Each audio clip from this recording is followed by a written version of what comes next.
Everyone, thank you, and our apologies for being late tonight. Sometimes our discussions in closed session are inevitably longer than we want them to be, but thank you for your patience. Let's call the meeting to order at 6:24 on May 11, 2021. Trustee Delphine Polk, once the flag is up, would you like to lead us in the Pledge of Allegiance? Sure.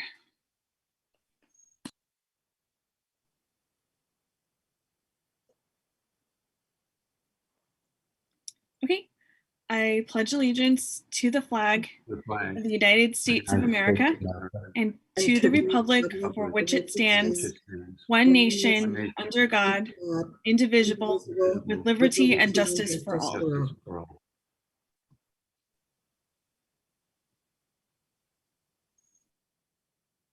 Thank you for that.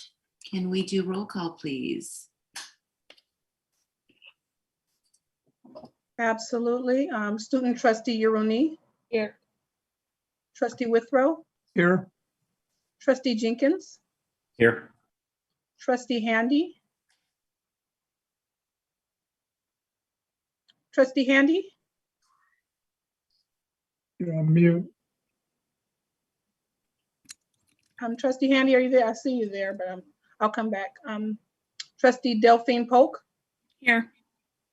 Trustee Bonilla. Present. Okay. Trustee Gonzalez Yuen. I'm right here. Thank you. Okay. Trustee Napoli Abella Reese. Yes, here. Okay. And Trustee Handy. Here. Okay. Wonderful. We have quorum. Great, thank you, Madam Board Clerk. Let's go on to 2.4. As per usual, I'll start off the meeting with the affirmation of the Statement of Cooperation to remind us all, Board of Trustees, the framework in which we have agreed to have our meetings. We, the Peralta Community College District Board of Trustees, commit to the following in our efforts to help students reach their educational goals. Number one, we agree to listen and seek to understand others and opposing viewpoints with the expectation of good intentions and a deep commitment to the district's students. Number one, the board is continuing to work on trust in and among our members. Number three, we commit to being prepared for each meeting and to work within our established communication protocols when we seek additional information. Members will review the agenda in advance of each meeting and adhere to board policy 2340 for adding items to the agenda. Number four, we have reviewed the board's code of ethics and commit to reviewing it annually at our organizational meeting to remind ourselves of the behavior we are to exhibit and the guidelines we are to follow in our role.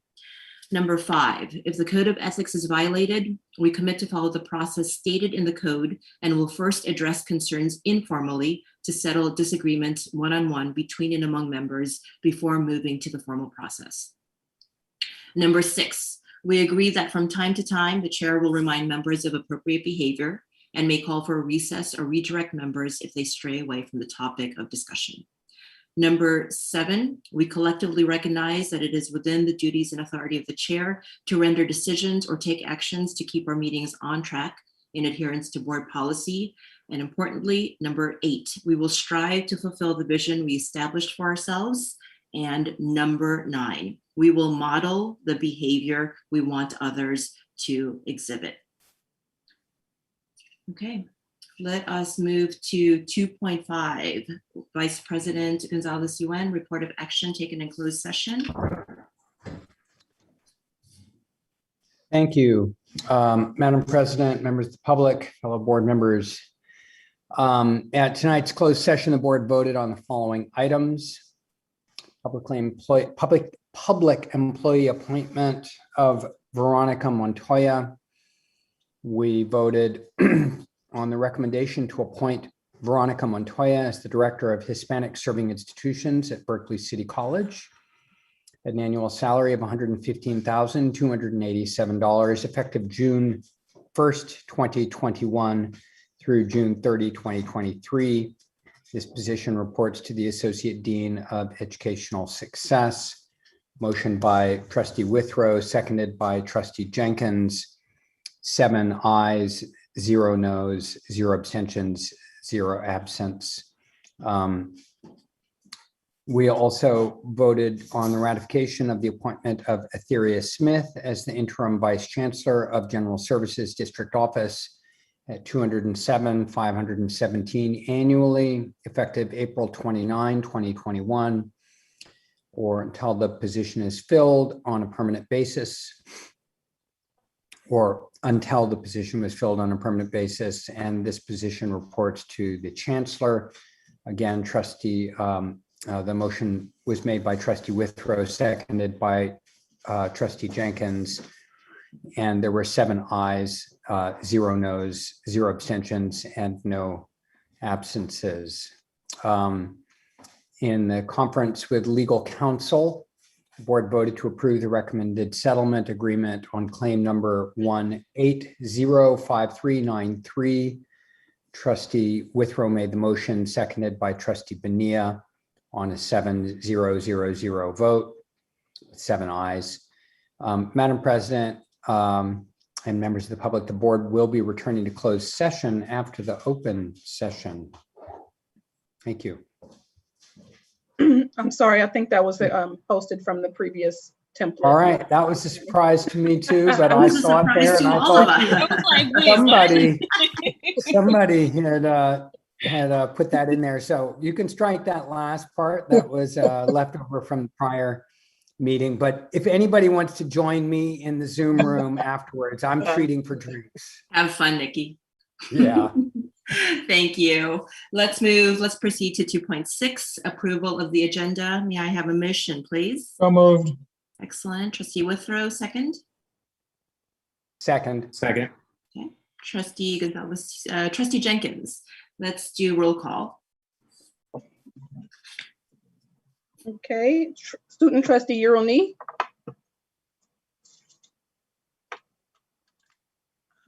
I'll come back to her. Trustee Withrow. Yes. Okay, trustee Jenkins. Yes. Trustee Handy. Yes. Trustee Delphine Polk. yes. Trustee Bonilla. Yes. Trustee Gonzalez Yuen. Yes. And Trustee Napoli Abella Reese. Yes. Okay, student trustee Uroni. Yes. Okay, motion passes. Thank you. 2.7, approval of the minutes. May I have a motion? So moved. Okay. Trustee Withrow. Second. Trustee Jenkins, roll call, please. Okay, student trustee Uroni. Trustee Withrow. Yes. Trustee Jenkins. Yes. Trustee Handy. Yes. Trustee Delphine Polk. Yes. Trustee Bonilla. Yes. Trustee Gonzalez Yuen. Yes. And trustee Napoli Abella Reese. Yes. Motion passes. Thank you. Let's proceed to 2.8, associated student government reports. Do we have any student leaders presenting tonight? We do. I am going to let in Liam Zhu now. Associated students of BCC, Berkeley City College. All right, thank you. Good evening, Madam President Reese, members of the board, Chancellor Jackson, and guests. As reported in the last meeting, 3 BCC clubs held a joint event called the Road to Internship Series, where students were able to win awards from the LinkedIn profile competition and also participate in mock interviews with real acquisition specialists and management level professionals. The big upcoming Campus Life event is the AAPI Leadership Panel this Wednesday. You're all cordially invited to join us in a celebration of Asian American Pacific Islander Heritage Month. The social students of Berkeley City College will hold our penultimate meeting on the 13th and the final meeting next week on the 20th. And overall, in the past year, it has been a year full of challenges, ingenuity, and perseverance. But while our time is nearing an end, I think more student leaders will take on mantle and continue the legacy. So I would now like to yield 1 minute of my time to introduce a friend of mine that I was fortunate to meet before COVID shut things down. Throughout the pandemic, he has been one of the students overseeing one of the largest clubs at BCC this year. He also made local news volunteering to safeguard the Chinatown elderly for Compassion Oakland. And what I'm most excited about is how he will be joining us as the ASBCC president for the next academic year. So not sure if he is in here with us at the moment, but if he is, I think it would be great for him to give us a few words. Liam, would you mind introducing him so that maybe we could find him if he's in another room? Sure. He's here. He is present. All right, perfect. Oh, hello everyone. Can you hear me? Yes, we can. Welcome. Yeah, Oh, hello. Thank you for the introduction. I am forward to working with you and representing the students at BCC in the next full semester, as well as in next spring, and to be communicate the needs and concerns of the students continuously and help and represent them accordingly. Thank you, everyone. Thank you, Harry. Congratulations. And thank you, Liam, for your service in this past year. Do we have board clerk, Madam Board Clerk, do we have any more student leaders? We do not. Okay. Not see any. Okay, let's move on to 2.9, Peralta Classified Senate Report.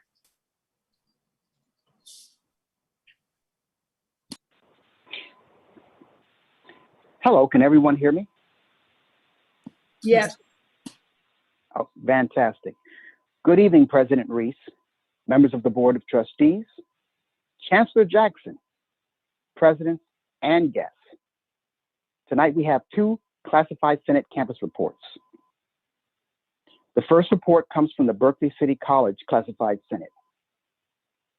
The BCC Classified Professionals COVID-19 Impacts Survey has been distributed, and classified staff have been encouraged to complete this important survey. BCC Classified Senate officer elections will be held this month. Classified professionals have been asked to get involved and run for a position to have a front seat of what is going on at our campus. Lastly, a safe space has been developed for BCC classified staff after their bi-monthly Senate meetings. The first session was last week and was quite successful. The second report comes from the Laney College Classified Senate.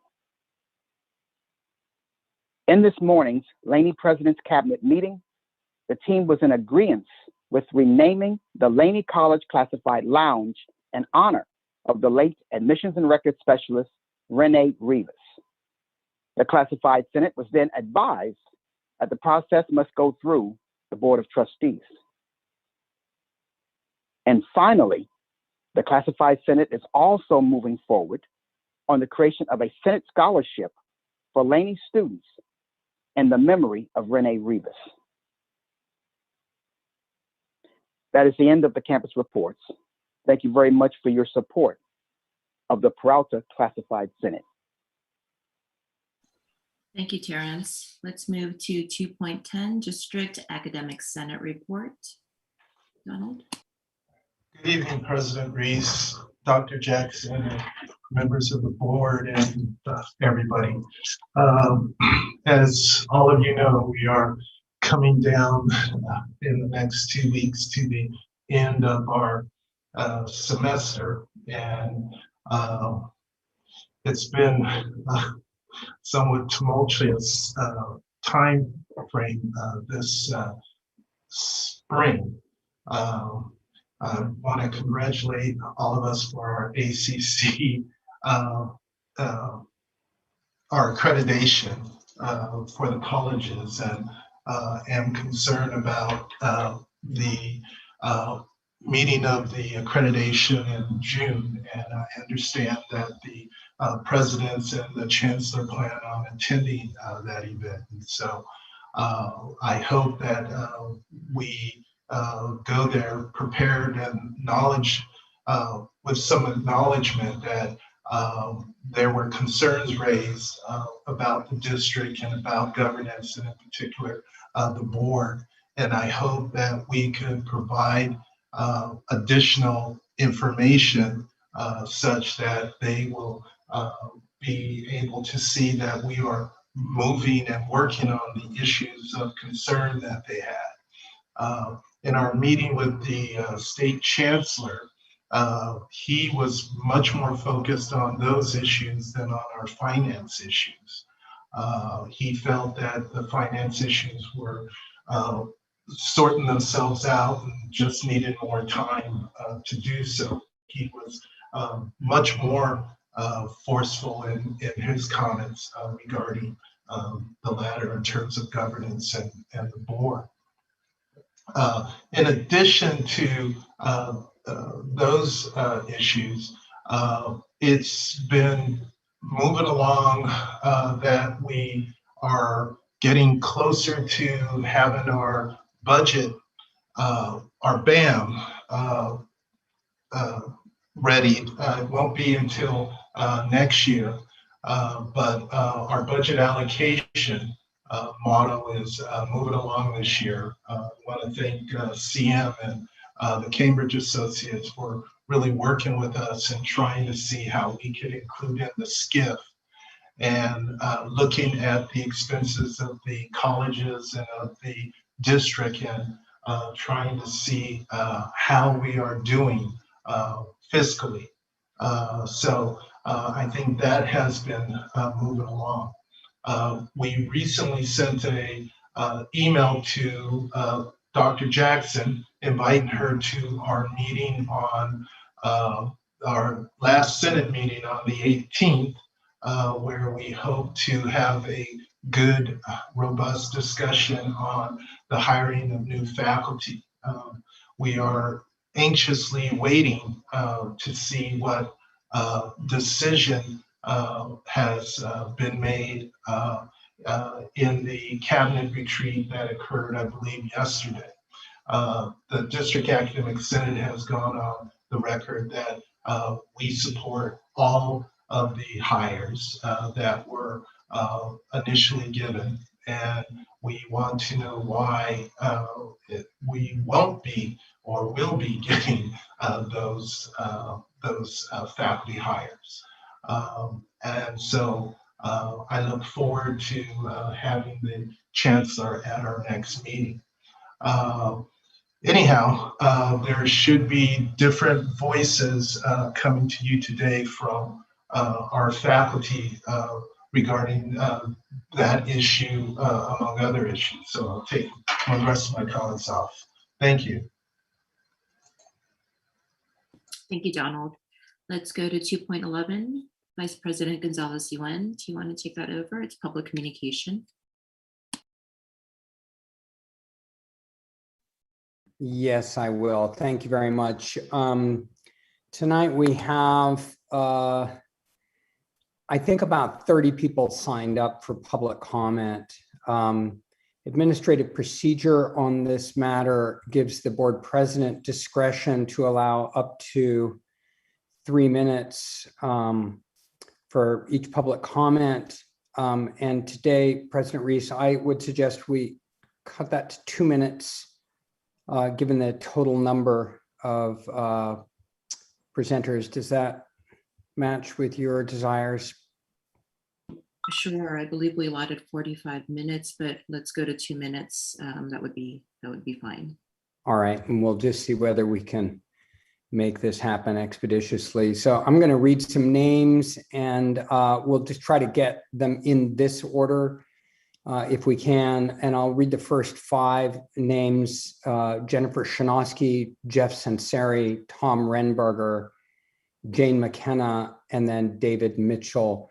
And I will provide our acting board clerk with the list, and perhaps she can queue those up. And thank you, Maisha, for sitting in for Sasha, who is taking a well-deserved vacation this evening.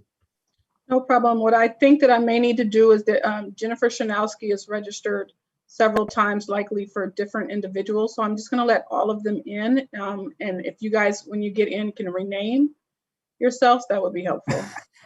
Okay, that sounds great. So we'll start with Jennifer Shanowski. And Jennifer, when you are in the room, why don't you start? And then again, we'll follow with Jeff Sinceri, Tom Renberger, Jane McKenna, and David Mitchell.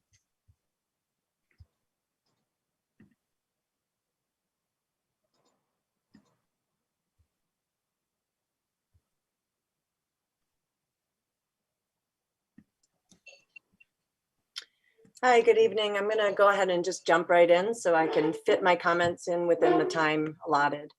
At the PGC meeting on April 30th, we learned that the 28 faculty members we were in the process of hiring would be frozen and reconsidered. Forming hiring committees, approving job descriptions, and changing summer plans all stopped abruptly. And the rationale provided included a fear that we'd need to terminate these new hires within the next 3 years due to a lack of funds. It's astonishing that we could so abruptly change the outlook of our district in just a couple of weeks. The 5-year projections haven't changed. The VC of Finance hasn't changed. The presidents haven't changed. We have a surplus of over 15% and the promise of stable funding through at least 2024. Administrative hiring committees are still being formed, but we're afraid of layoffs. Considering that almost 50% of our instruction FTEF is made of part-time faculty layoffs, these layoffs are highly unlikely. Our colleges were never intended to be run by a contingent workforce. That's why the 75% rule memorialized in AB 1725 exists. The budget that's been presented to us and that this board will consider next month has more than $5 million in salary savings for faculty alone embedded in it. We're already budgeting for 37 full-time faculty positions at the top of the salary schedule that go unfilled year after year. Where is that money going if it's not to fill the faculty positions as we budget from one year to the next? In fall 2018, according to the state chancellor's data mart, Peralta had 334 full-time faculty employed. In fall 2020, we had 253. That's almost a quarter of our full-time faculty gone, replaced by a temporary contingent labor force, our part-time sisters and brothers. Meanwhile, the full-time faculty who are left are forced to double or triple up on committee assignments, participate in more hiring committees for an ever-revolving administrative staff, take over clubs and projects, and so on. While it might seem reasonable to simply replace full-timers with part-timers, it's short-sighted and overly simple. And tonight we're going to explain to you why. Thank you. Thank you. That's your time. Thank you very much. The next speaker is Jeff Sinceri. Hello, can everybody hear me? Renberger, Jane McKenna, David Mitchell. And then do you need me to give you the list that I want you to let in then? Shall I paste that to you in the chat? Does that work? No, I think we're okay if you just call their names. I've let a lot in just because a good number of them were under Jennifer. Okay, that's fine. Name, so. Thank you very much. Jeff Sinceri, you're up. Thank you. Look, people. Hey, thank you. Hello, everybody. People can hear me. Yes. Yes. Oh, great. I just wanted to take a couple minutes, luckily, to talk about our full-time faculty. Obviously, we spend most of our time teaching. As a full-time faculty person myself, we'd spend our time teaching and mentoring students, and just teaching is a full-time job. Even our part-timers can attest to that. But as full-timers, we do work that you don't see. College committees, district committees, chair committees, where today we were officially told that we wouldn't be having any full-timers hired for next year, so that was terrific. We also work on our SLOs. We work on curriculum to update courses. We write courses. We create programs. We set up and host student activities, like Jennifer Fowler, who sets up and hosts and gets local sponsors for the COA Scholarship Speech Tournament every year. This is to say nothing of the letters of recommendation we write, or the personal student advising we do, or the 3-day class field trips that Katie Carmichael, our geography professor at COA, sets up at the Eastern Sierra, where many of our students see snow for the first time in their lives. Or, frankly, the boring history professor that tags along to do random history lectures about that region of California for almost no reason whatsoever. That's me. Anyways, we also pay attention here. We come to tell our stories. We ask questions, hard questions that rarely get answered by the district. Questions that our students ask us and that we want to answer. Like, why isn't there any heat in our classroom? Why is that window broken? Or why is 20% of our campus unusable for over a year? As full-timers, we can ask these questions because we're here for the long haul. We know that administrators come and go and go and go. and that the only things that remain constant are students and our colleges. And we'll always do the extra work to make sure that we do everything in our power to make sure that you remember how important they are to us, because these are our homes and our students are like our family. While in contrast, administrators are often looking for new homes and families every few years. All the work I've been talking about here is work that our full-time faculty does because it needs to get done. And they're the only ones with the institutional memory to know that it won't be forgotten or ignored without us. It doesn't look like we do all this work, 2 seconds, but with some of the following speakers, I think you'll see it. And I hope you listen. Thank you so much, Mr. Censari. Tom Renberger, followed by Jane McKenna. Okay, thank you, everyone. I'm going to launch straight in, I have to say. So I'm speaking in my capacity as Academic Senate President at Merritt College. So one of the responsibilities for the Academic Senate President is to make faculty appointments to all committees that are part of the participatory governance structure at the college. And so it's hard to get people to fill those spots, especially in our current situation with the pandemic, because everything takes more work when you're doing things remotely. And that includes recruiting for positions. So freezing the faculty hires, one of the things that I can do, this is my 7th year at Merritt College, and practically everyone who's come in at my year or later has pitched in for their share of work. And many of them are actually volunteering for more work, and for that I applaud them. But with a freeze on hires, there's no more pipeline of new talent that we can inculcate in this spirit of service, that outside service that goes outside the classroom, that that will just dry up if we don't hire. So I would just like to echo what the people have said before me. As the Academic Senate President, I'm very, very aware of who's willing and who's unwilling to, or who hasn't the time to do the work. And we need more full-timers. We can't rely on part-timers in the sense that they don't have necessarily the freedom to spend a lot of time outside the classroom doing non-instructional assignments. So that work falls to full-timers. And so, all the colleges did very well on their accreditation. That's another thing that happens outside the classroom.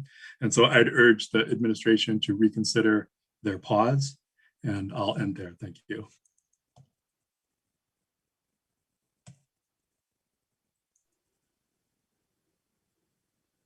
You're muted, Trustee. You're muted, Nikki. Thank you. Thank you very much. I think we've got next up, Jane McKenna, followed by David Mitchell, and then Janelle Tillotson and Barbara Yasui. Jane McKenna, you are up. Hello, my name is Jane McKenna. I've worked as a full-time faculty librarian at Peralta for nearly 20 years, and I'm currently serving as head librarian at College of Alameda. This is only my 2nd time ever speaking at a board meeting. I'm here today out of concern for what a potential hiring freeze means for the College of Alameda Library. During the COVID closure, 2 full-time classified staff members in the library have retired.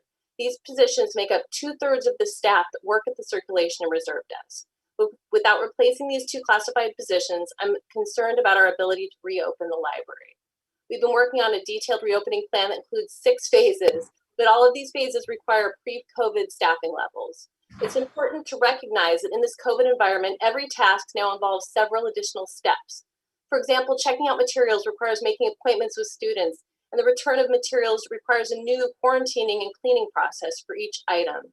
When we reopen the library, we'll need to limit the number of people in the building, have students sign in to use equipment and study space, and wipe down used equipment and materials.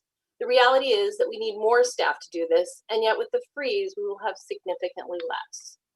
In addition to the classified vacancies, we also have a full-time reference and instruction librarian vacancy due to a retirement. The library has advocated to replace this position for the past 2 years. Finally, this spring, we received news that we could post for this position. We updated the job description, got all the campus signatures, sent it to the district, only to be told that there is now a pause. This yo-yo effect is demoralizing and frustrating. It is also harmful to our students. The instruction and reference librarian position is critical to student success. During my meeting with the recent accreditation team, the first question they asked me was why we don't have a full-time reference and instruction librarian. They expressed concern that this is the faculty librarian position that has the most direct contact with students in the library. I assured them that the campus was committed to filling our vacant position. In conclusion, I understand the concerns of the district regarding the long-term fiscal impact of hiring. But I think we also need to consider the devastating impact that a freeze will have on our ability to serve the educational interests of our students. Thank you. Thank you very much, Ms. McKenna. The next speaker is David Mitchell, followed by Janelle Tillotson, Barbara Yasui, and Reza Majlesi. Hi, I'm David Mitchell. I'm chair of the ESL department at Laney College, and I'm here also to speak in support of hiring more full-time faculty and to talk about faculty evaluations with regard to faculty. As you know, all faculty, both full-time and part-time, are observed and evaluated every 3 years. Full-time faculty are responsible for observing and evaluating other full-time faculty as well as part-time faculty. In a large department such as ours, with approximately 30 instructors and 5 reports to write, organize, and coordinate for each evaluee, it takes a lot of time and effort. We also depend on our full-time instructors to help their colleagues improve their teaching, to be the best instructors they can be, so as to comply with California Community College's mission of educational excellence. Therefore, more full-time faculty are essential as we support each other in the pursuit of educational excellence. And speaking of evaluations, I'm also here tonight in my role as the tenure review facilitator for Laney College. The Laney tenure review, the tenure reviews facilitator guides brand new full-time faculty through the 4-year tenure review process. And during the past 4 years that I've been in this role, I've had the privilege of working with some of the brightest, most motivated and dedicated faculty I've ever worked with in my years of teaching. These new Laney faculty members truly inspire me. Laney knows how to hire great full-time faculty, and I'm sure other colleges do too.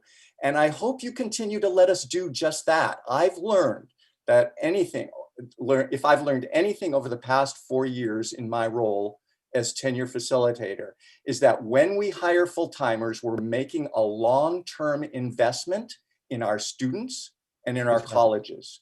The full-time faculty that we hire today will still be here in 20 or 30 or even more years from now. And I think that's the best investment we can make in our community's future. Thank you for listening. Thank you very much, Mr. Mitchell. Janelle Tillotson, Barbara Yasui, and then Reza Majlesi. Hello, this is Janelle Tillotson. I'm a full-time counselor at Laney College and the PFT Diversity Chair. As a full-time faculty, I actually transitioned from being a part-time faculty for many years. And I would say that my transition has really improved the quality of services that I provide to my students and to the college as a whole. I've been able to contribute more to my department when they have a need. I support other counseling positions when people have left the college. I've contributed in terms of, I've been able to collaborate more with faculty in the English and math departments to meet students where they're at, orient students in their classes to the college, and keep them abreast of important deadlines contributing to their transition and integration, and thereby promoting their college success. I also have been able to serve more on committees such as the Strategic Enrollment Management Committee. I maintain the counseling website, which was cited specifically by the CJC on their visit. Very proud of that. And personally, my transition from part-time to full-time has improved my quality of life, my sanity, the countless mental breakdowns that I had of getting late payments, had somehow miraculously has gone away. And I just want to advocate for more full-time employment just to improve our colleges and our district as a whole. Thank you. Thank you very much, Ms. Tillotson. The next speaker is Barbara Yasui, followed by Reza Majlesi and Caitlin Duffy. Hello, everyone. I'm Barbara Yasui from the Laney College ESOL department.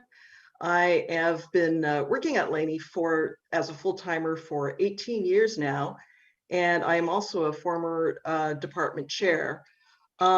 So when I was department chair, which was just 3 years ago, I've seen how full-time faculty in my department have stepped into leadership positions in the college and district-wide.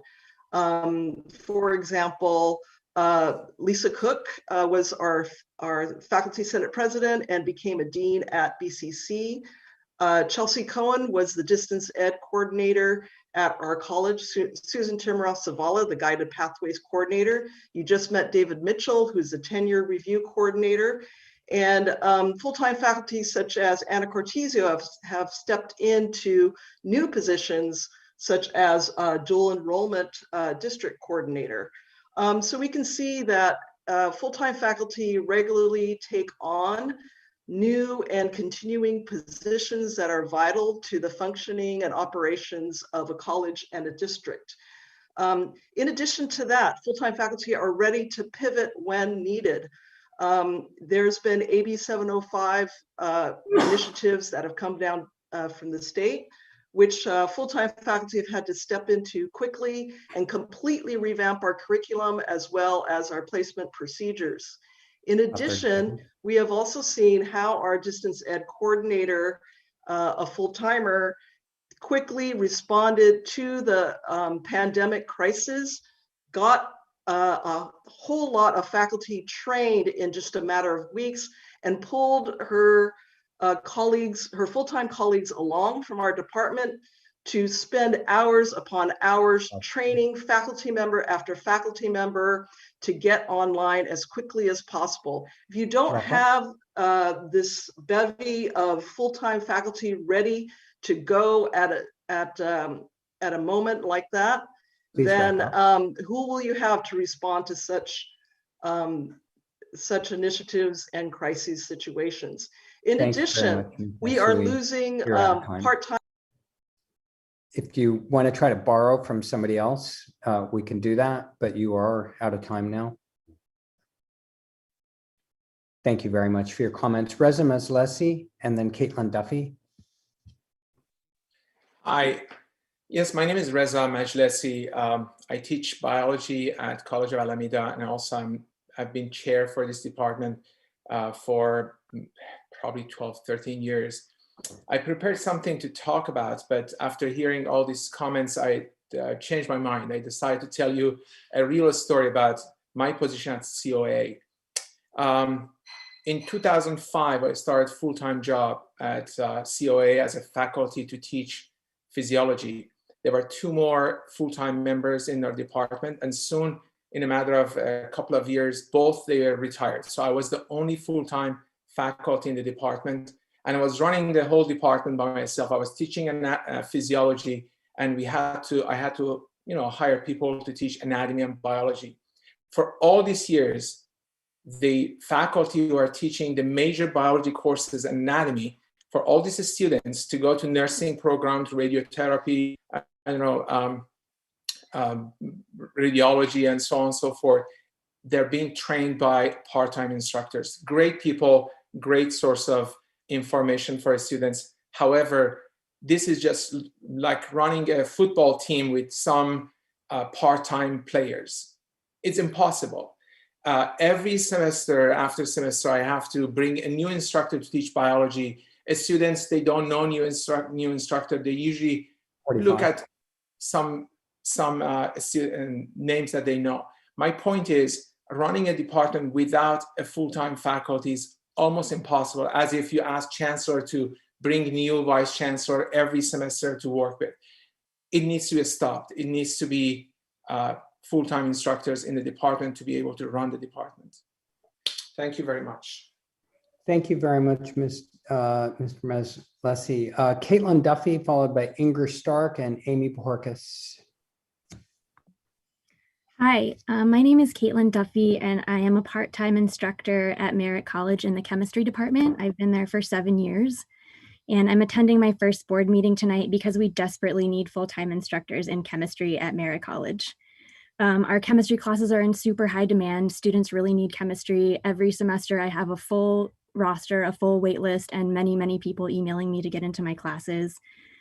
We have this brand new Barbara Lee Center with beautiful classrooms and beautiful labs, and our department is just really, really, really struggling. Right now, we have no full-time instructors teaching chemistry classes. We are a revolving door of part-timers, and tasks like finding people to teach chemistry classes, training new instructors, and making big decisions like whether to hold in-person labs during a pandemic are falling on the longer-term part-timers like myself who have other jobs and just don't have the bandwidth to be in these positions of leadership.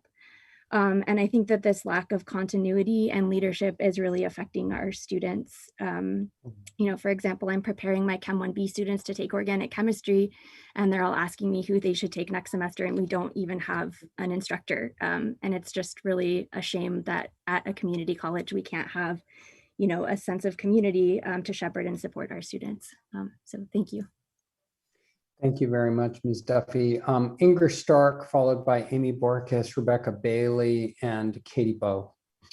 Hi, my name is Inger Stark. I am a full-time faculty member in sociology at Laney College. I'm currently serving in the role as staff development coordinator, but I'm here tonight to speak to you because prior to this role, I served for 4 years as the district distance education coordinator. Last year in March, when the pandemic hit, somewhere, depending on the college, between 12 and 17% of our courses were taught online. And over the course of a weekend, we had to shift to everything being remote teaching.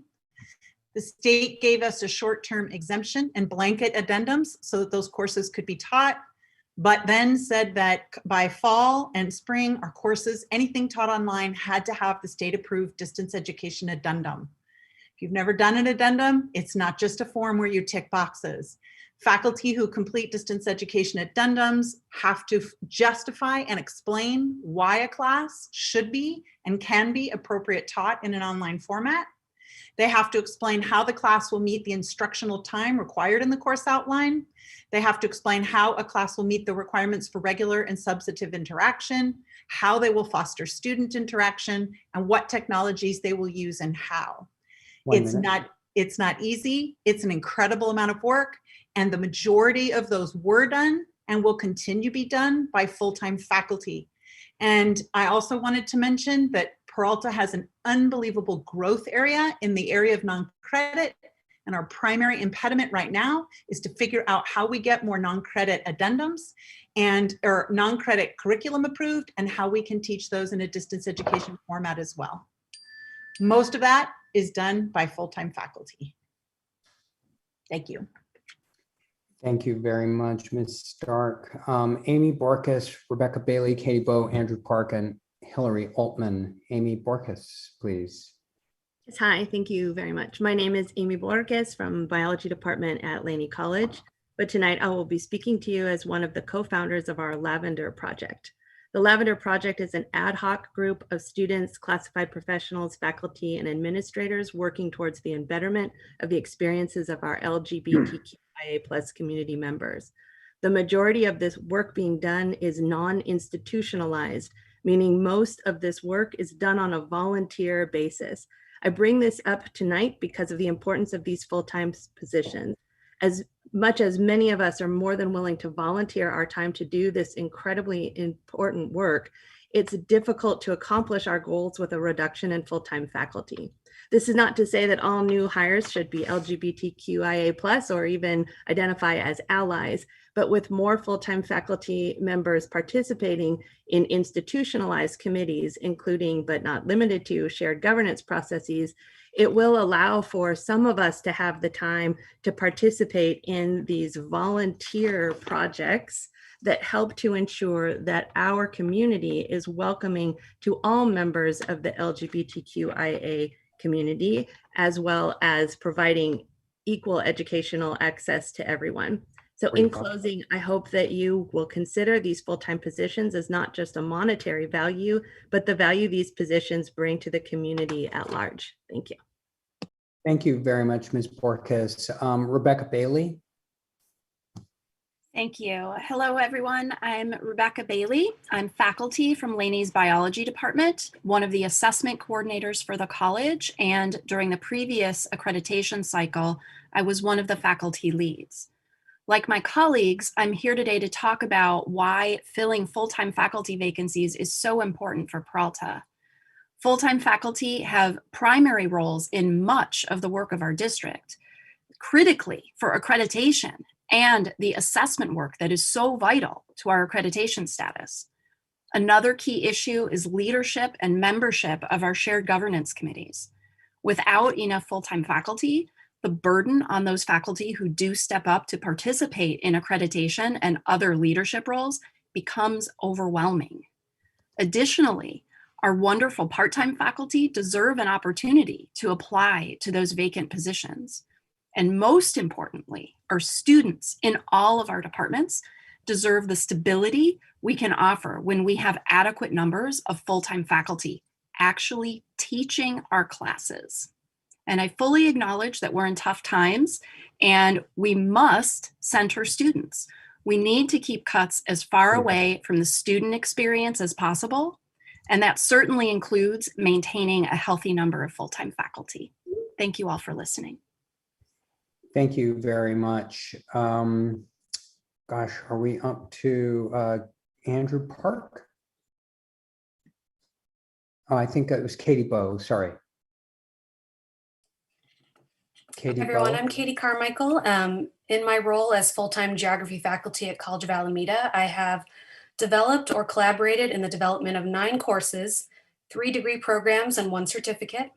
I've participated in 3 hiring committees and served on the budget committee and the guided pathways steering committee.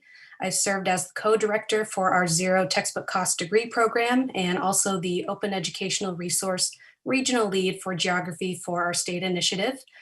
I've served as a supervisor for a number of teaching assistants and instructional aides. I've been a faculty club supervisor, and I'm the MESA co-director and a department co-chair. I've been here for 5 years. I'm not attempting to be boastful in any way, but I mention this simply to highlight the immense amount of work full-time faculty do outside of teaching. And I'm extremely happy and fortunate to do it, but it often feels like a necessary burden in a sense because there's simply no one else available to do this work. And if there are less of us, then we will have to increase this extra work. In the 5 years I've been here, I've also seen many, many administrators come and go, and there is never any pause or question as to whether or not these administrative positions will be filled in a timely manner.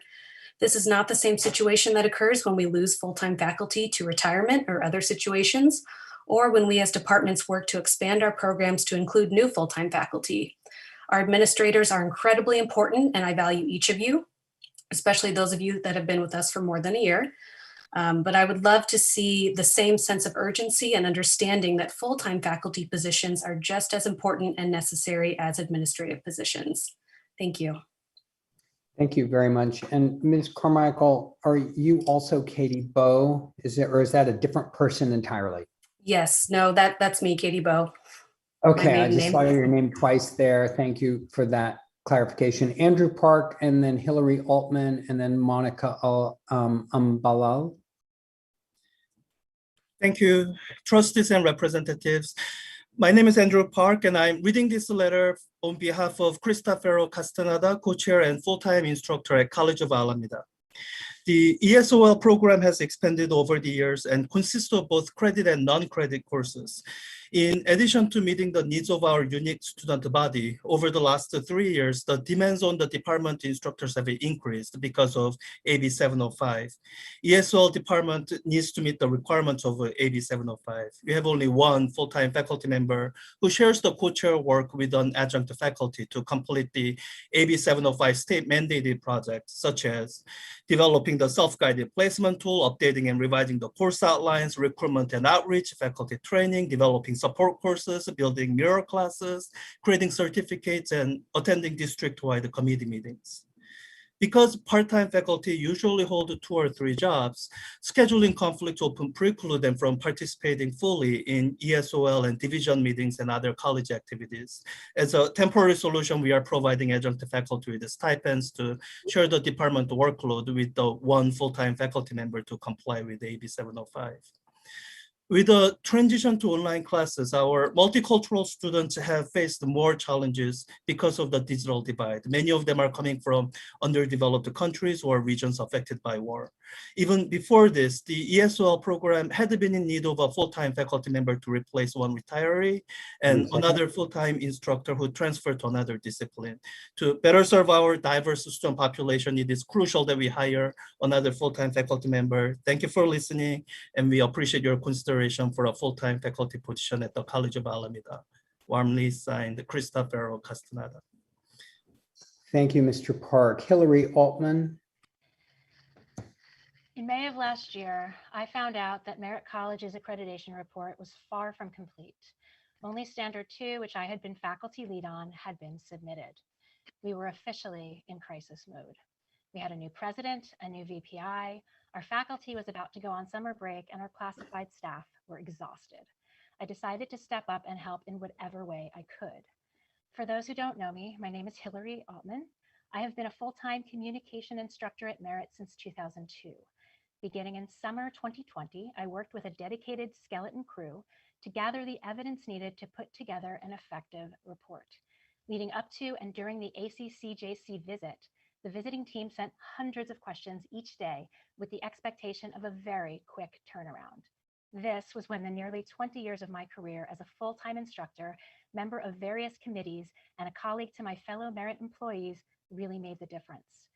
We get our final report from the ACCJC in June, but in the exit report, the visiting team concluded that Merritt had met every single standard.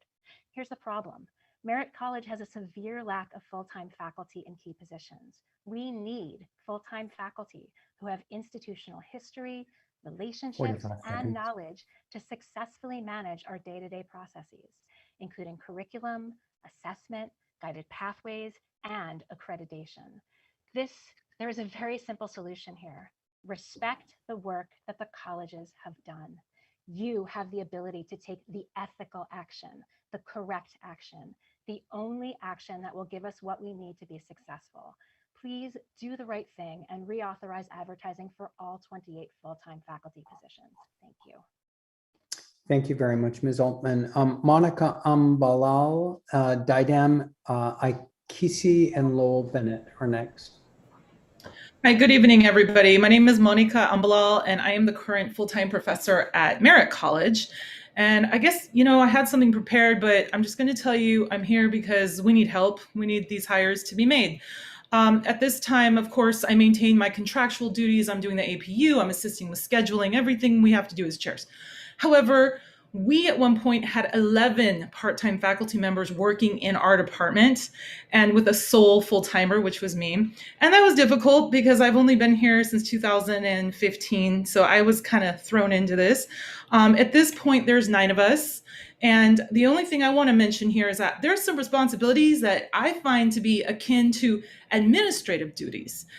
So here they are. I'm keeping track of AP 4105 requirements. I'm dealing with instructors who refuse to complete or learn how to complete SLOs, and they leave me to finish them. I'm scheduling instructors that live out of state, and I've been questioned about SARAs, state authorization reciprocity agreements. And as a note, 2 years ago, 2 of those hires were selected without my knowledge. I'm happy to say the people that put them in place are no longer with us, but then it leaves me to deal with the fallout, right?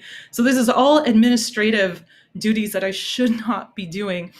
We recently hired a Peralta intern, and they've been a welcomed face for our department, but then I had to train and mentor them and understand what is mentorship now suddenly without compensation. So those are kind of my concerns for that. And also I have a note here.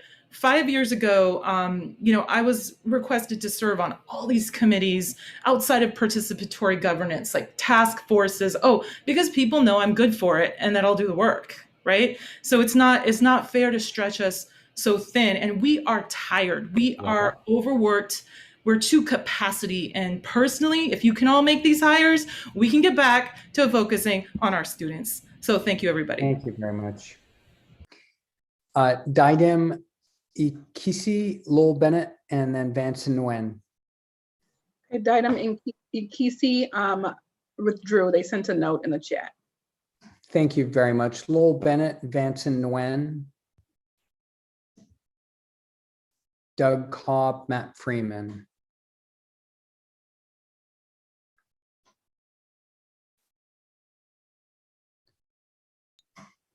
Hi, this is Lowell Bennett. I'm a part-time faculty member at Merritt College, and I'm also on the academic senate at Merritt College.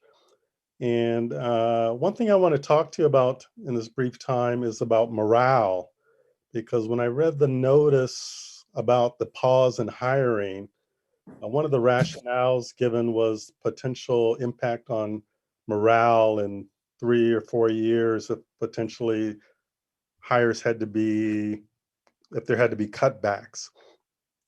And I want to make sure you understand from a part-timer perspective the kind of gut punch that is to morale today, because we're counting on these hires to be made.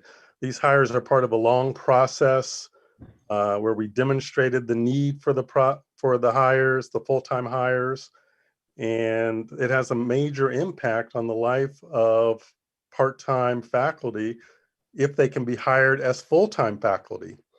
There's a lot of stability that comes along with that, and it's absolutely critical in terms of providing service to the colleges, because as part-time faculty, we still serve on governance. We still do the extra work.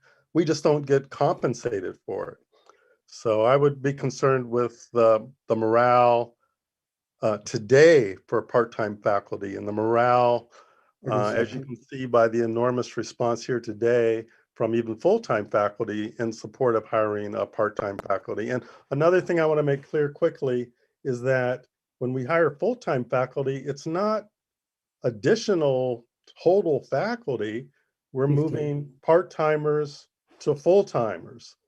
So you're taking kind of from one pot and moving it to another. So I just want to make sure that that's clear, and that the morale today is very important as well.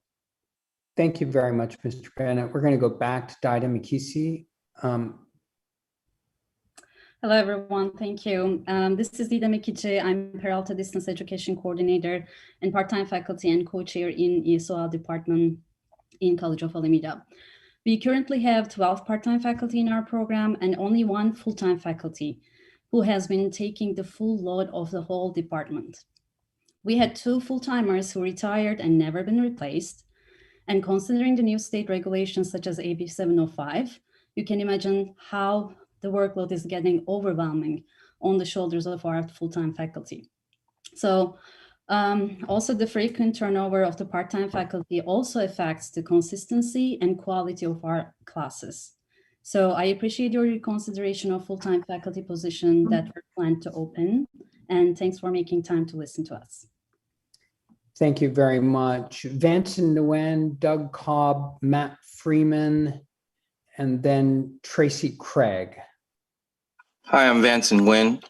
I'm proud and honored to say that I teach math at the College of Alameda, and I am a member of the Peralta Federation of Teachers. So if I'm a student, I'm coming into Peralta to take a class. I'm not coming into Peralta because Inger Stark is the VP. I'm coming to Peralta so I can take a class with Inger Stark.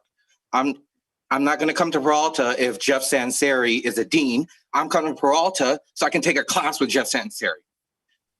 And so I'm going to just finish my sentence by saying I'm going to strongly urge, I'm going to beg, I'm going to demand, and anything synonymous with that, that we reinstate these 28 full-time faculty hires, because that's why students come to Peralta. Thank you very much, Mr. Nguyen. Doug Cobb, Matt Freeman, and Tracy Craig, and then Alan Garrettson. I do not see Doug Cog or Tracy Craig at this point. Matt Freeman. Jennifer Schnowski is raising her hand. He may be. I think that might be Doug Cobb Oh, okay. masquerading as Jennifer Got it. Schnowski. Let me move her over.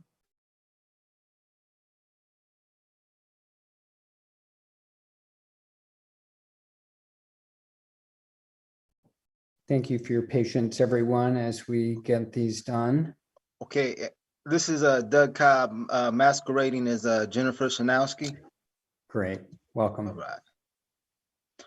Yeah, thank you. You know, I'm coming from Laney College as a counselor. I've been a long time counselor and advocate for the student athletes.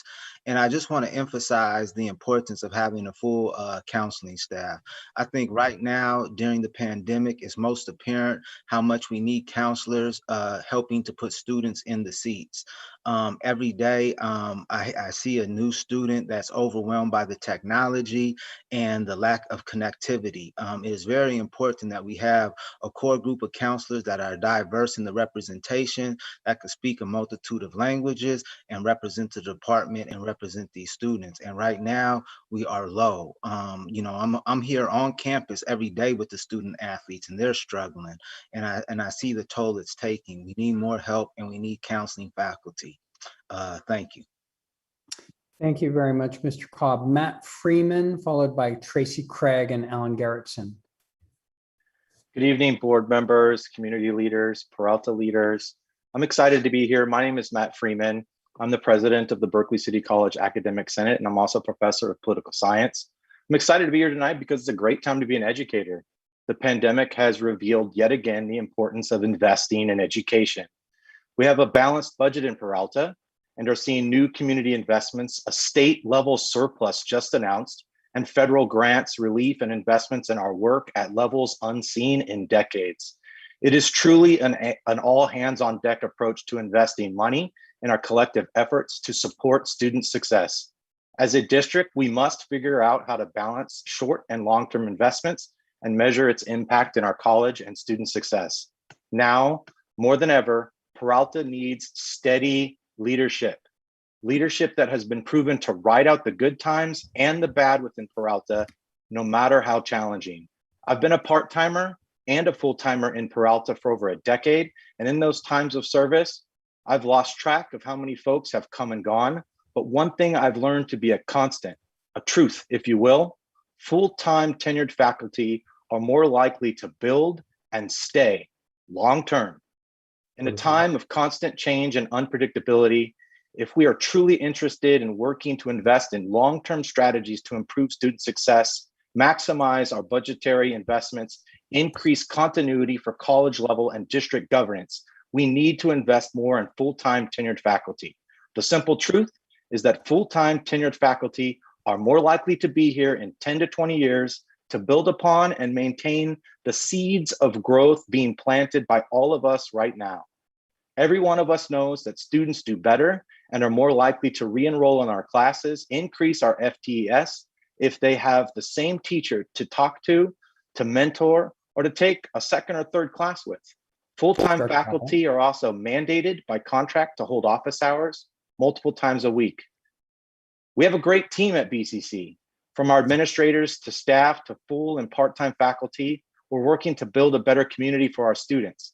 Now is the time to make long-term investments in Peralta, because if we make the right investments and hire folks who will be here in a decade or so or more, our colleges and students will be positioned to benefit from these investments for the next few decades.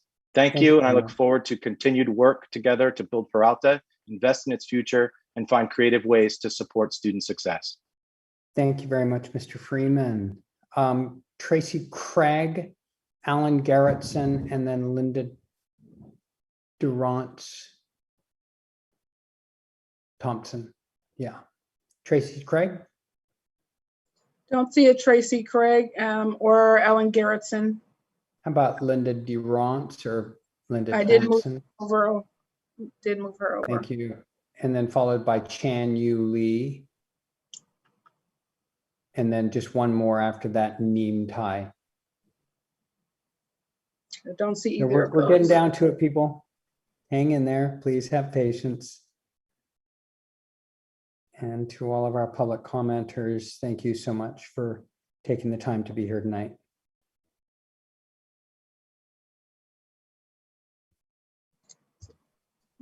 Linda, are you there? You're talking, you're muted.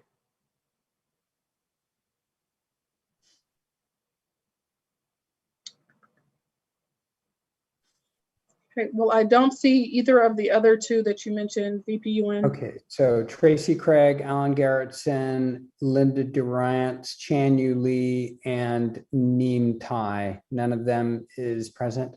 Yeah, Linda's the only one, and she is in the room right now. She's not answering right now. All right. Linda, if you manage to figure out how to unmute yourself, we could try to come back to you. But beyond that, President Napoli-Bellarice, I believe that is all of our public comment for tonight. Am I unmuted? There you are. go. I'm sorry, I'm on my phone. minutes. I actually had canceled my speaking, but I just want to say hello to everyone. And that's all. If someone needs my time, they can have it. Okay, I think we're all good now. Thank you very much. Okay, you're welcome.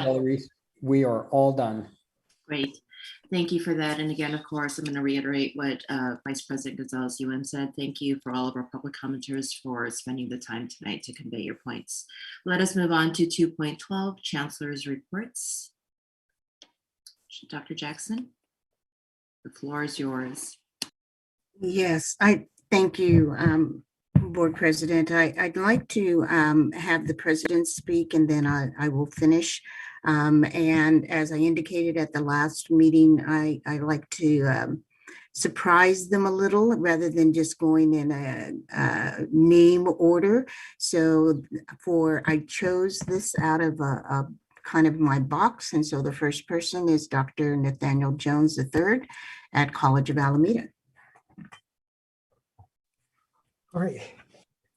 Thank you, Chancellor. That was a surprise. I was not anticipating that, so I will be on my toes from here on out. So good evening, everyone. In light of the number of public comments, I will try to keep my remarks brief. So I'm going to talk about three things very, very quickly. Care, support, and celebration. Care and support of our students. And in that regard, the College of Alameda continues to provide programs and events that care for and support our students. Events such as the first annual family night event that provided virtual orientation for college seniors and their families. Also, amazing events such as our drive-in movie night in order to provide relief from the humdrum challenges associated with COVID-19 to an opportunity to provide community, as well as support for our Asian and American Pacific Islander Heritage Month by doing a virtual cooking demonstration. So these are just a number of things that we do at the College of Alameda to provide care and support for our students. Lastly, I want to talk about celebration. We continue to do work in preparation for honoring and recognizing our 2021 graduates. For all of you who contributed to these closing year-end ceremonies by providing pre-recorded statements, I say thank you. Thus ends my report, and I appreciate the time.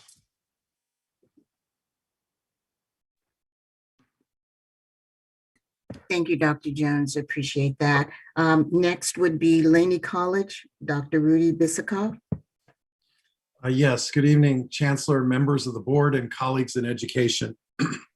I will not go through in my entire board report tonight, except to share that we're so proud that the Dallas Cowboys drafted former Laney alum Nashawn Wright a few weeks ago, and that was really something that was great.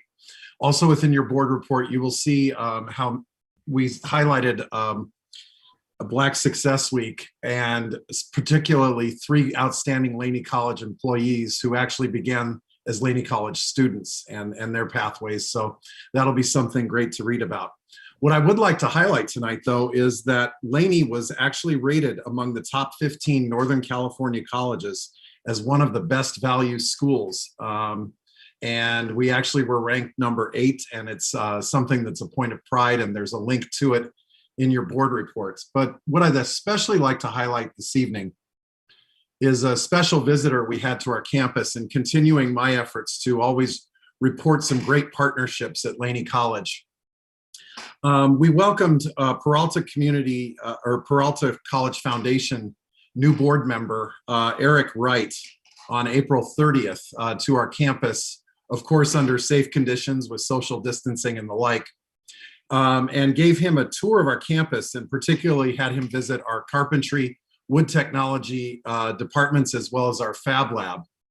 And just to share, Mr. Wright is an account executive at Channel Lumber, and we're proud to have them as another one of our partners. And we are certainly pleased to welcome Mr. Wright as a member of the foundation board, as well as a partner at Laney College. And in the photo that's in front of you, you'll see that he's actually pictured on the far right with our department chair of carpentry, Carl Seelbach, Levi Williams, and our acting dean of career and technical education, who has really been a great support in highlighting our partners, Alejandria Tomas. So with that, I just wanted to provide those highlights from Laney College this week, and that ends my report. Thank you very much. We'll now go to Berkeley City College, Dr. Angelica Garcia. Hi there. Good evening, everyone. Trustees, Chancellor Jackson, colleagues, and community members. I'd like to begin by highlighting the recognition of Professor Fabian Banga, who was recently appointed the chair of the Community College Subcommittee for the Modern Languages Association. This prestigious recognition is one that provides leadership efforts for the national organization. Fabian shared the following: when someone takes on a duty at a national level, the whole institution is part of that honor.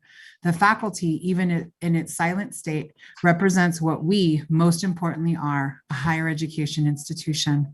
Please join me in congratulating Professor Banga, and I hope you're able to send him a note. We are so very proud of him.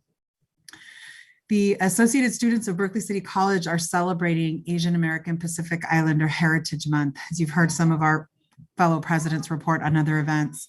The event tomorrow on May 12th is focusing on the API Leadership Panel. We are excited to host this space. I welcome you, and on behalf of the Associated Students and the Berkeley City College community, I invite you to join us. We're also very excited to be working with colleagues at the College of Alameda to host the first district-wide Latinx graduate celebration.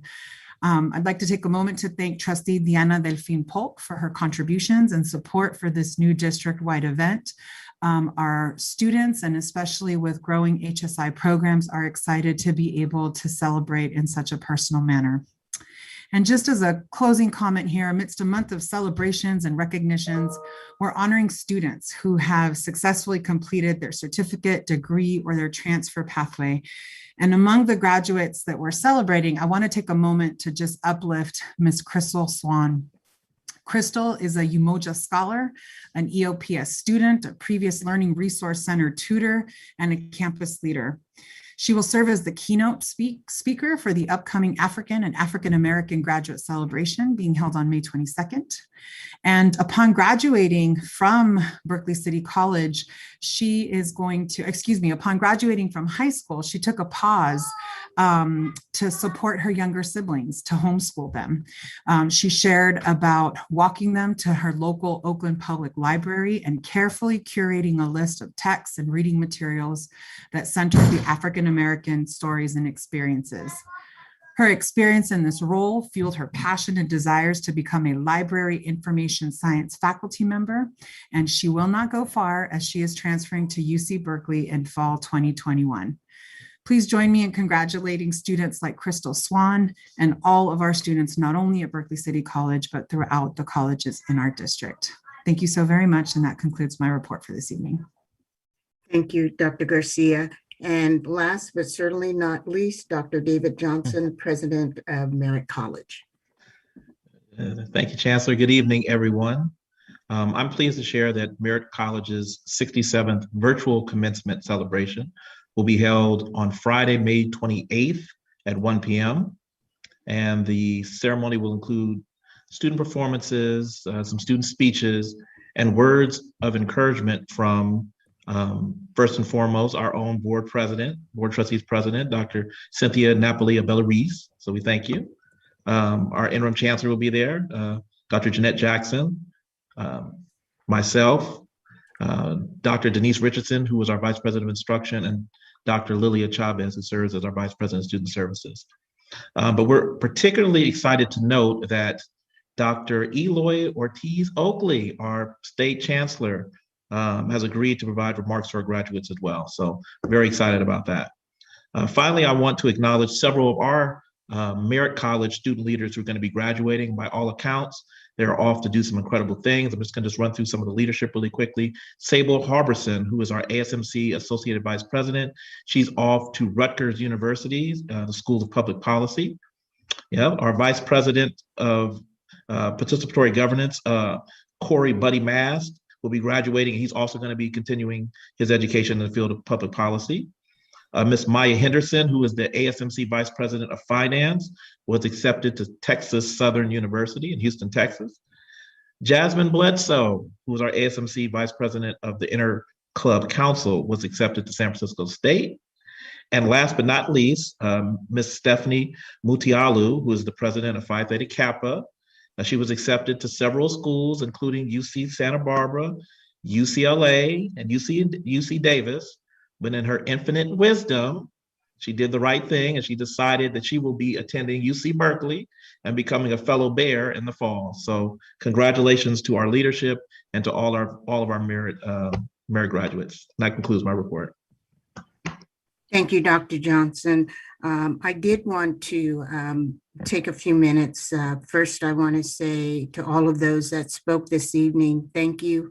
I heard you loud and clear, and I also want to apologize for my poor internet connection, but at least you can hear me even if you cannot see me virtually. As I transitioned into the role of interim chancellor, the Board of Trustees identified several areas that they wanted me to focus on. And at the top priority was our finances. And the second priority was in the area of safety and security. As I indicated during the public comment section of this meeting, or as some of you indicated, I did announce at the Participatory Governance Council on April the 30th that in light of my review of the budget projections, I wanted to look at our hiring priorities. What was not mentioned is that the recommendations to the board would be deliberative and that they would not be draconian, that we would look at all of the budget, not just the vacancies. My goal was never to freeze all faculty hiring, as some of you may have been led to believe, because like most of you, I know the need is great. But I also know we have to be very deliberative in our manner, knowing that we have competing priorities and external factors beyond our control that make whatever decision we make one that we will have to live with.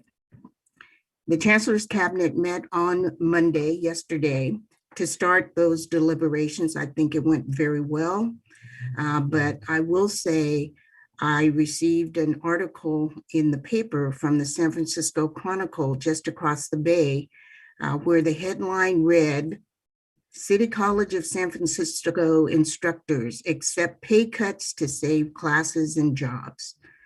I encourage you to read the article. I do not want a similar article to appear in the future that instead of saying City College of San Francisco, you replace it with PCCD. I look forward to meeting with the District Academic Senate at the May 18th meeting so that I can further explain the reasoning behind whatever recommendations go before the Board of Trustees. I want to do this in an open, honest, and transparent manner. And I encourage those of you, if you can attend, to please do so. Thank you very much. That concludes my presentation and my report to the board.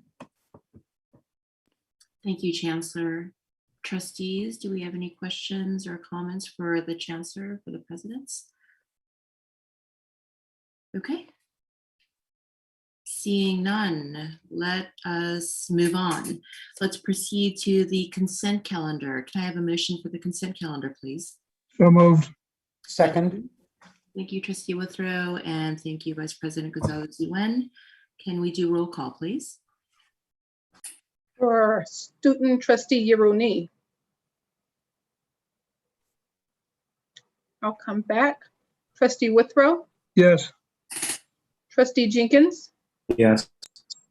Trustee Handy. Yes. Okay, great. Trustee Delphine Polk. Yes.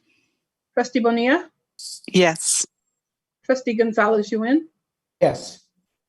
Trustee Napoli Abella-Reese. Yes. Okay, and I'll go back to student trustee Yeruni. Yes. Okay, wonderful. Motion passes. Great, thank you. Let's move on to action items. 6.1, consider approval of the attached MOU between the district and the Peralta Federation of Teachers regarding class cap settlement for summer and fall 2021. May I have a motion? Trustee. Yes, Chancellor. Just a point of clarification, if we could, items 6.1, 6.2, and 6.3, if we could make a presentation by Interim Vice Chancellor Ron McKinley, and then the board can either vote on it as a block or vote individually. But if you would, Ron, if you would provide a kind of a context on these three items. Madam President, why don't, in order to facilitate that discussion, why don't I move all three of those MOUs, 6.1, 6.2, 6.3, and then we can deal with deliberation? That sounds good. Okay, so I need a second for. I second that. Thank you, Trustee Withrow. And now for the discussion, we can have the presentation. Yes, thank you very much, Chancellor Jackson and Board of Trustees. The three MOUs are, and we ask them to be talked about together because they represent really MOUs associated with our response to the COVID pandemic with regard to compensating faculty for transitioning classes from face-to-face and person-to-person classes to online. Those are for brand new classes that have never been taught online before, not for repeat classes. And it's also consistent with what we did with the previous semester. The two other MOUs deal with class caps, also associated with providing quality online education for the fall and I should say spring and summer sessions. So taken as a whole, then they represent at least one effort to provide quality education from an online perspective, and to ensure that the classes are what the faculty consider to be the appropriate size, and then to compensate faculty for the extra work associated with those transitions. And I'm happy to try to answer any questions if there are any. Thank you, Dr. McKinley. I see Trustee Withrow, and I believe that's all I see. Trustee Withrow? Just a brief question, and this is something that has been brought up before, so it's not new, but of these three MOUs, how do we stand in terms of what we're doing relative to what the other community colleges are doing in the Bay 10? Yes, and in fact, we just participated, and this just happened in the last couple of days. We participated in a survey that's been conducted in the Bay 10. We were actually the last, as far as I'm aware, we are the last of the districts that has been contacted. And it looks like that 1, 2, 3, 4, 5, 6, at least 6 of the Bay 10, all of them are doing, almost all of them are 8 of them are doing something. It appears that our stipends are richer than the other Bay 10 participants, with the possible exception of, I'm having a hard time reading this, and it's abbreviated CC SF, I think, and where they are providing a little bit more than we are. But in general, what we're doing is, at least in terms of being consistent, the majority of the Bay 10 are providing some type of stipend for the transition of these classes. But just as a quick follow-up, and that's good information to know, put it into context.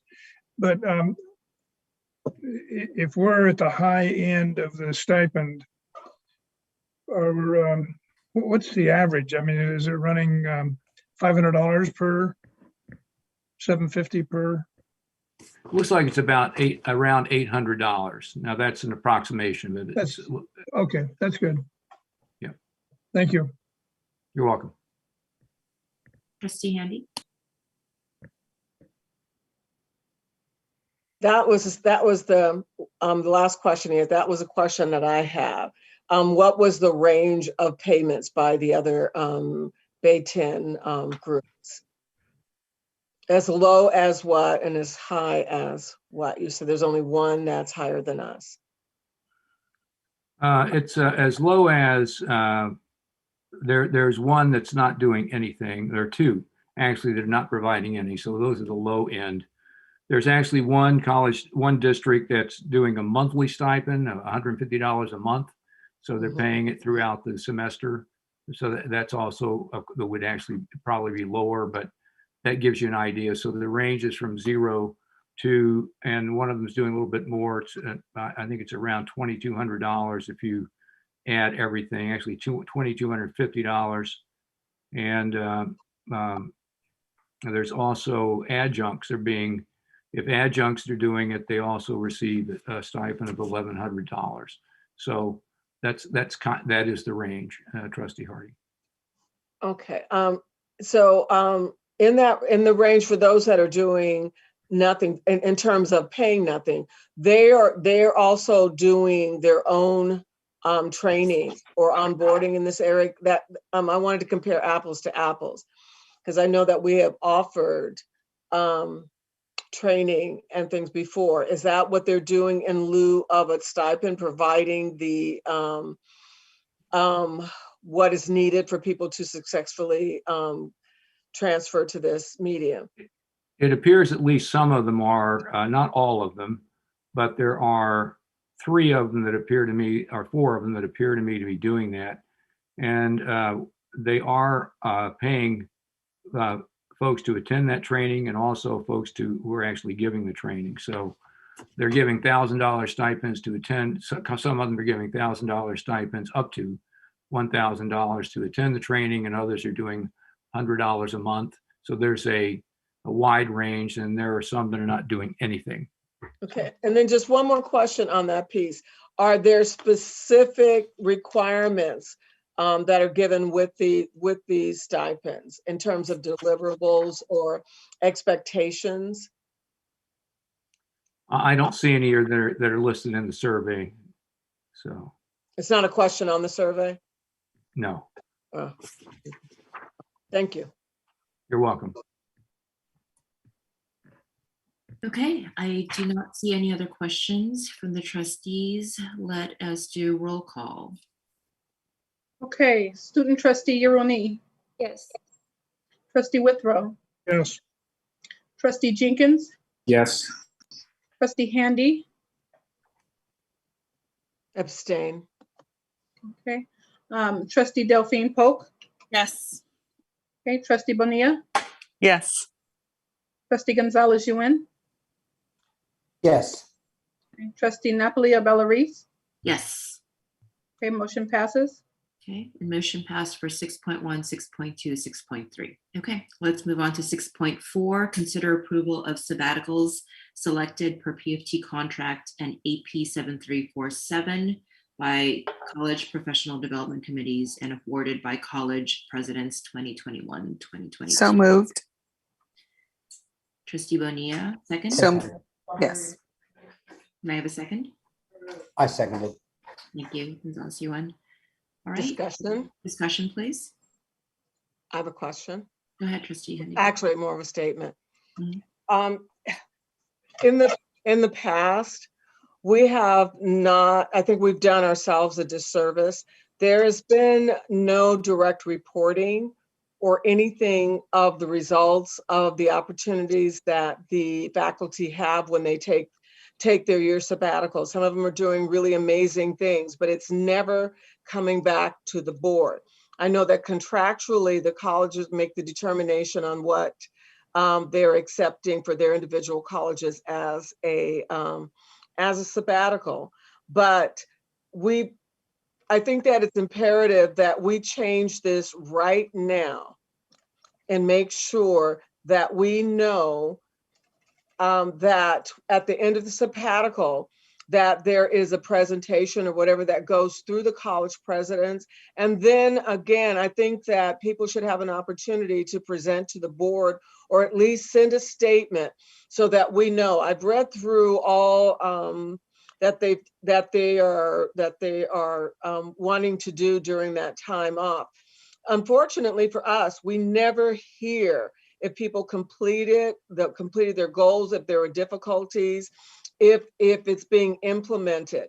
As Trustee Withrow had said, that a sabbatical is an investment in our faculty members in anticipation of what they're going to bring back to the classroom. I think that after they have spent that time, that it's really important that we have our processes together so that one, they are acknowledged for their accomplishments, and two, we have a timetable for those who are looking to implement new practices so that we can support them. And that's it. And we've not done it. We've had people go on sabbatical just before they're going to retire. That's not fair to others who have the opportunity to do a sabbatical. So those who are doing it, we honor you. You've earned that privilege. But I'm hoping that on our side, we will have it together so that when you come back and present to your college, when you return, and that information is brought back so it could be shared with all of the colleges. Thank you. Okay. Any other questions or comments? All right, let's do a roll call, please. Okay, student trustee Yeroni. Yes. Trustee Withrow. Yes. Trustee Jenkins. Yes. Trustee Handy. Yes. Trustee Delphine Polk. Yes. Trustee Bonilla. Yes. Trustee Gonzalez Yuan. Yes. Trustee Napoli Bellarice. Yes. Okay, motion passes. Thank you. 6.5, consider approval of addendum to curriculum agreements in the amount of $75,100. Can I have a motion for this, please? So moved. Thank you, Trustee Withrow, second. Second.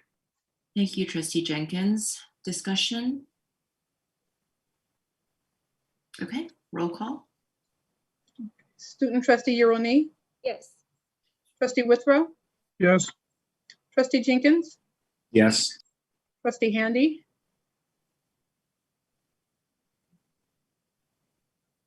I have a question on that.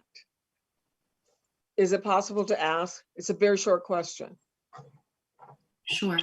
Okay, this is an add-on to what I believe we voted for before, right?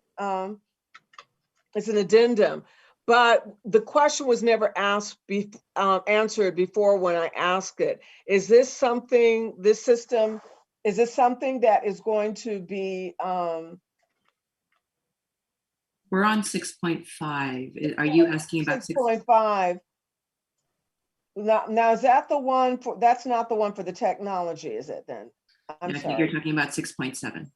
Okay, I'm sorry. Then I don't have a question on this one. Thank you. Can we have your vote? Yes. The answer is yes. Okay. Trustee Delphine Polk, Yes. trustee Bonilla, Yes. trustee Gonzalez Yuen, Yes. trustee Napoli Abellerise. Yes. Okay, motion passes. Thank you. 6.6, consider approval of addendum 3 to the 2021 ICC contract for Sloan, Sakai, Young, and Wong in the amount of $65,000. May I have a motion? So moved. Thank you, trustee Withrow. Second, please. Second. Thank you, trustee Jenkins. Discussion? Do we have any questions for 6.6? Okay. I will just say that this is a closeout with this firm, and these are for the items that are still pending. Thank you, Chancellor. All right, let's do roll call, please. I have a question, Cindy. I'm sorry. I have a question. Will we be able to get an accounting of all the outstanding legal fees? We'd asked for that before.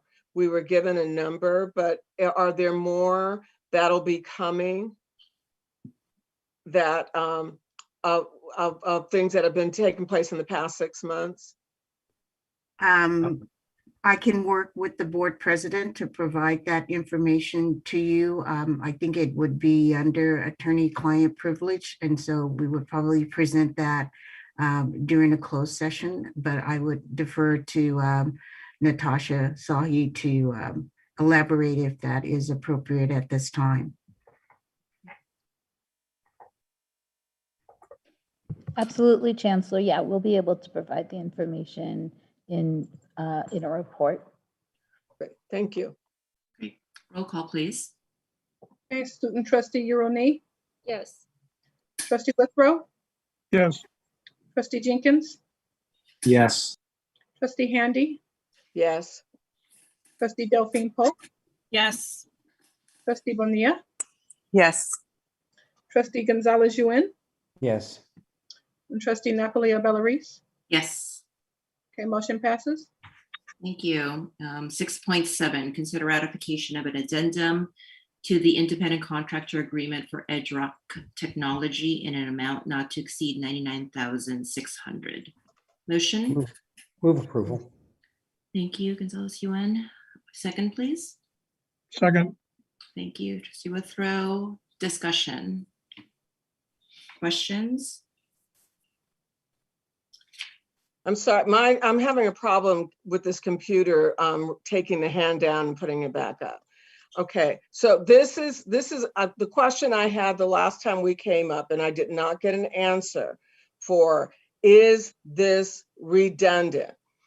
And now we have another charge. Is this process, I'm not asking whether it's necessary or not, I'm asking if this is a process that was supposed to be included in the financial section of the PeopleSoft.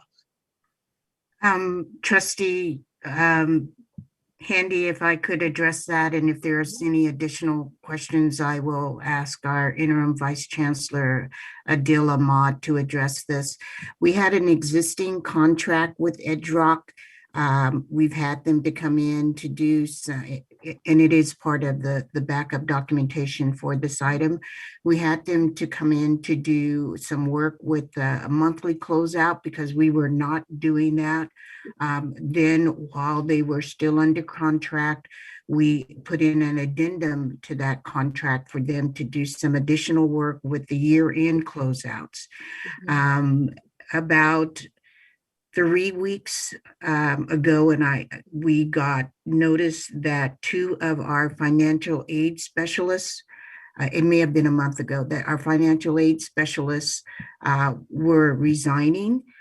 We have made and posted the announcements. The announcements should be closing within the next week or so, and we are looking at hiring 2 new financial aid specialists.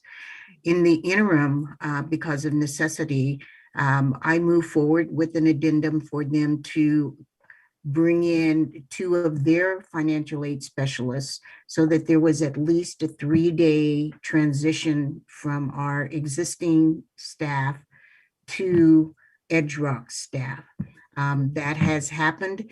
And so one of the things that we included in this agreement, this addendum number 3 that is coming to you for approval, is that they will not only do some of those duties that were assigned to the 2 specialists, but they will also train individuals on the campus. That was a recommendation that came out in the report that we had on data integrity on April, I believe, the 13th by Deborah Lunsford. And they will also onboard the new employees in financial aid. And as you are aware, we have had several recommendations identified in reports regarding our financial aid operations. So they will assist us in those efforts, and that also is included as part of this addendum. I'm actually very happy to hear that you're getting the support that you need to move these processes forward. My question is more on the technical side. We were promised so many things that were supposed to first start with the finance department and make it easier for them and their reporting purposes. And that's what my question is based on.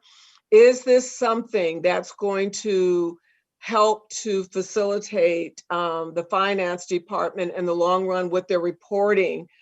Or is this something that's always going to be separate and need a consultant? So it's really, I'm just trying to find out if we're getting what we're supposed to, or if we're still lagging behind in technology, and if that's causing this bottleneck kind of in other departments. So my interest in this is, do we have the systems now operating? Here we are almost, what is it, 8-9 months since the implementation. Do we have the systems operating that's going to benefit the finance department at all? Or are those systems still not on target for implementation? So it's more of a technical side of that. I understand. I believe that we are on target.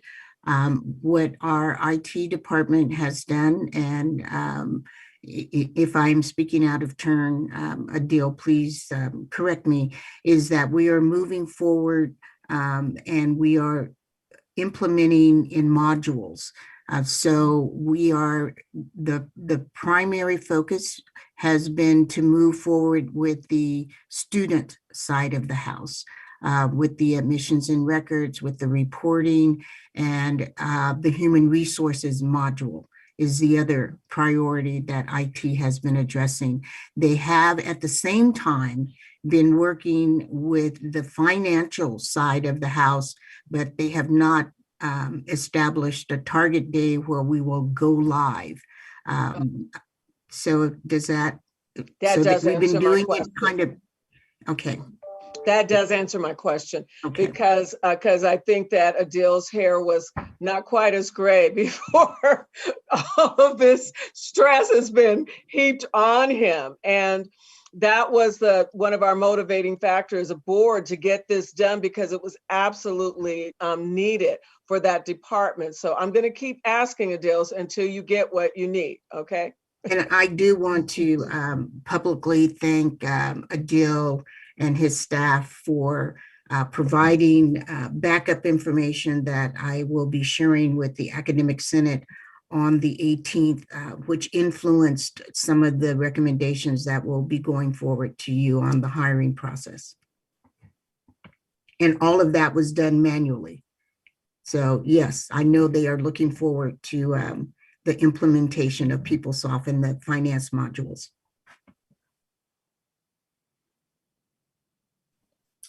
Thank you, Chancellor. Thank you. Let us. Thank you. Okay, and I don't think that I have any more questions. So from there, let us move to our, let's take a vote. Roll call, please. Yes. Student Trustee Uroni. Yes. Trustee Withrow. Yes. Trustee Jenkins. Yes. Trustee Handy, Yes. Trustee Delphine Polk, Yes. Trustee Bonilla, Yes. Trustee Gonzalez Yuen, Yes. and Trustee Napolia Bellaris. Yes. A wonderful motion passes. Thank you. Now we are at 7.1 Board of Trustee reports. Let us move to Trustee Withrow. Thank you. I'd like to request that we have an item on the agenda for the next board meeting that gives a pictorial picture, if you will, of the funnel necessary to bring our finances from where they're at now down through the 23-24 budget era. 23-24 is the year that it's my understanding, and with the triple CT and all of that, that's when the hold harmless goes away. And if we could have just a pictorial, it doesn't have to be down to the penny, doesn't have to, the finiteness doesn't have to be there, but we need to have a sense as a board, and the whole constituency needs to have a sense of what we're looking at. You know, are we looking at drawing down by 25%? If we are, how do we get there? Again, in rough terms, what are we going to look like after we draw down to that level? Thank you. Thank you, Trustee Withrow. Trustee Jenkins. I would want to continue to highlight the good work that the Peralta Community Foundation is doing. And if you can, consider donating to them. They do great work with our students, and just want to give them a shout out. Thank you. Thank you, Trustee Jenkins. Let's go to Trustee Delphine Polk. Yes, thank you. So Trustee Jenkins and I attended the Laney College football scrimmage last Friday.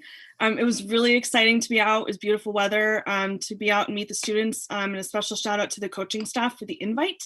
We really appreciated coming out and seeing the program in the facilities on the new field. So, and a special shout out to Mark Johnson, who documented that on Twitter for us. So you can check out our photo. Thanks, Mark. Thank you. Trustee Bonilla. Yes, I just want to thank the student leadership who came forward and provided updates, and again to the college presidents for their updates. Always amazing information that you all are sharing with us, so thank you. Thank you, Trustee Handy. Yes, still volunteering, and that's still going well. It really is, and more community organizations are coming out and providing more services. We're getting down to diapers and things like that that are really necessary. Volunteers are always welcome. The other thing is, yesterday I had an opportunity to attend the CCLC webinar in the morning, and because I was on my phone as opposed to the computer, I couldn't see if any of my other colleagues were on there, but they did, Larry Galizio did ask us to ask all of our fellow trustees to please join in the next webinar. So I'm doing my part in asking. I think with all of the changes, I'm not sure if the new trustees knew about the meeting. I opened my computer at 8:30 and it says, please, it's imperative, we need you to vote. And I mean, so I got on at 8:30, the meeting started at 8. So I don't know if you were sent information. And if not, we just want to make sure that you're in the loop, because I know there are things that you would really want to participate in. And we just have to kind of fill in the gaps right now while everyone is getting their learning curve working around here. So anyway, just want to extend that invitation to all of you and commend the new leadership of CCLC as well. Thank you. Thank you. Trustee Gonzalez-Yuen, or Vice President Gonzalez-Yuen. Thank you. I'm going to take a pass tonight. Thank you.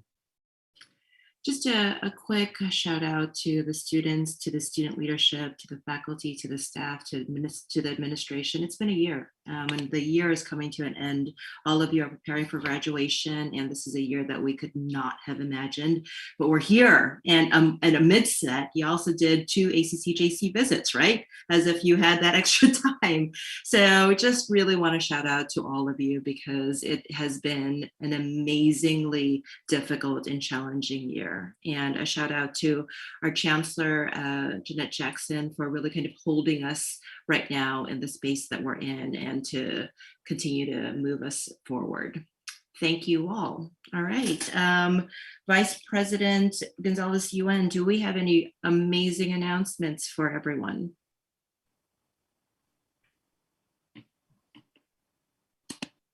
You know, I don't think I got a read out. Yeah, I can send them again. I can send them again, Trustee. Hold on just a second. Okay.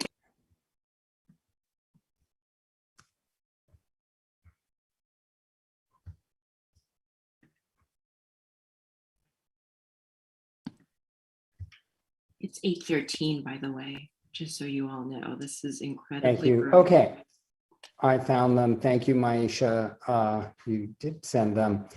All right. May 19th is an upcoming Peralta holiday. It is Malcolm X's birthday celebration, and then followed by May 31st, we've got a Memorial Day holiday. The Peralta graduation dates are coming up, that they're all on Friday, May 28th from 10 a.m. to 6 p.m. So board members, be prepared to be fried on Zoom that day. In addition, on May 22nd, the Peralta Community College District African American graduation takes place at 11 a.m. Enrollment for summer is open right now, as well as for the fall term. And COA spring intercession classes are now also open. With the spring intercession, amazingly, students can earn 3 units in 4 intense units of weeks of learning starting on June 1st. So for students who are trying to transfer to CSU or UC and need that extra class, that's a great option.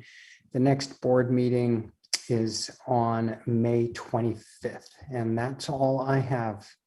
Thank you. Great, thank you. With that, we are at 9.1. Let us adjourn for the evening. Have a wonderful evening. And again, it is 8:15. So and I'll see everybody back in that Zoom room, right? have a good time there, Nikki. Yeah. We'll look for you there, Nikki. Right. Don't hold your breath, Trustee Ewing. That's right. Good night, everyone. Good night. Good night. Dr. Jackson, Night. stay away from anything metal with that storm going on. It is still going. I know you can't hear it, but it's thundering in the background right now. I don't want to go outside. Lay low. Okay. Bye-bye. Take care, everyone. Good night. Bye, everyone. Good night.